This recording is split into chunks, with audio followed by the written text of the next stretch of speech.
গাজা যুদ্ধকে কেন্দ্র করে বৈশ্বিক বয়কটের ঢেউ আছড়ে পড়েছে বাংলাদেশেও। আর এই বয়কট ক্যাম্পেইনের সবচেয়ে বেশি প্রভাব পড়েছে কোমল পানীয় ব্র্যান্ড কোকা কোলার উপর।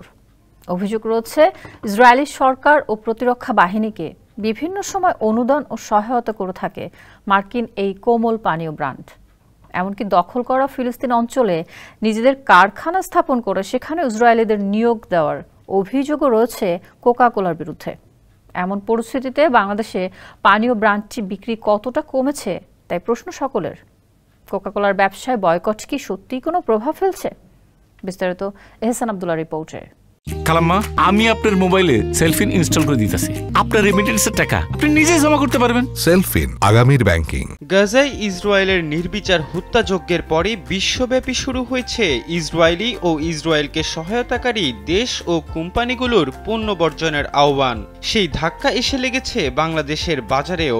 এমন পরিস্থিতিতে দেশের কোমল পানীয়ের বাজারে শুরু হয়েছে এক নীরব যুদ্ধ। কোনো প্রকার আনুষ্ঠানিক ঘোষণা ছাড়াই ভোক্তাদের বয়কটের মুখে পড়েছে কোকা কোলা, আর বাজারে এর প্রভাবও পড়েছে মারাত্মক। বিবিসি বাংলার এক প্রতিবেদনে বলা হয়, গত বছরের তুলনায় চলতি বছর কোকা কোলার বিক্রি কমে গেছে 60% পর্যন্ত। নাম প্রকাশ না করার শর্তে ঢাকায় কোকা কোলার একজন মার্কেটিং ডেভেলপমেন্ট অফিসার বিবিসি বাংলাকে জানান, তার বিক্রয় অঞ্চলে গেল বছর 2 থেকে 2.5 কোটি টাকার কোক বিক্রি হয়েছিল, সেটা এখন 1 থেকে 1.5 কোটি টাকার মধ্যে চলে এসেছে। এই ধাক্কাটা যে বেশ ভালোভাবেই লেগেছে তা টের পাওয়া যায় সম্প্রতি কোকা কোলার তৈরি এক বিজ্ঞাপন চিত্রে। সেখানে ইসরায়েলের নাম উল্লেখ না করেই বলতে শোনা যায় কোকা কোলা ওই জায়গার তৈরি নয়, বরং 138 বছর ধরে বিশ্বের 190টি দেশে মানুষ কোক পান করে বলে জানানো হয়।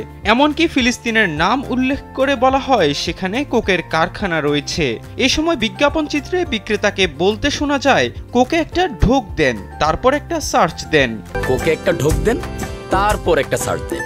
এ বিজ্ঞাপনের পরই তেলে বেগুনে জ্বলে উঠে দেশীয় ভোক্তারা। তারা বলছেন, ফিলিস্তিনে কোকের যে কারখানা রয়েছে তা ইসরায়েলি দখলদারদের দ্বারা ফিলিস্তিনিদের দখলকৃত ভূমিতে গড়ে ওঠা। এমনকি সেখানে ইসরায়েলি নাগরিকদের চাকরি থেকে শুরু করে ইসরায়েলি দখলদার বাহিনীর জন্য পণ্য উৎপাদন করা হয়। বয়কট সম্পর্কে ধারণা পাল্টাতে এই বিজ্ঞাপন তৈরি করা হলেও তা বিপরীত প্রতিক্রিয়া সৃষ্টি করায় শেষ পর্যন্ত কিছুক্ষণের জন্য বিজ্ঞাপনটি সরিয়ে নেয় কোকা কোলা কর্তৃপক্ষ। এমনকি বিজ্ঞাপন চিত্রের অভিনেতারাও ফেসবুকে স্ট্যাটাস দিয়ে ভুল স্বীকার করেন। ভোক্তারা বলছেন, বয়কটের প্রভাব বেশ ভালোভাবেই পড়েছে কোকা কোলার বিপণনে। ফলে তাদের বিজ্ঞাপন তৈরি করে কোক খেতে উৎসাহিত করা হচ্ছে। এমনকি বিতর্ক এড়ানোর কৌশল হিসেবে বিজ্ঞাপনে তারা দখলদার ইসরায়েলের নামও উচ্চারণ করেনি। অবশ্য এমন দাবির সত্যতাও মিলেছে বিবিসির করা সেই প্রতিবেদনে।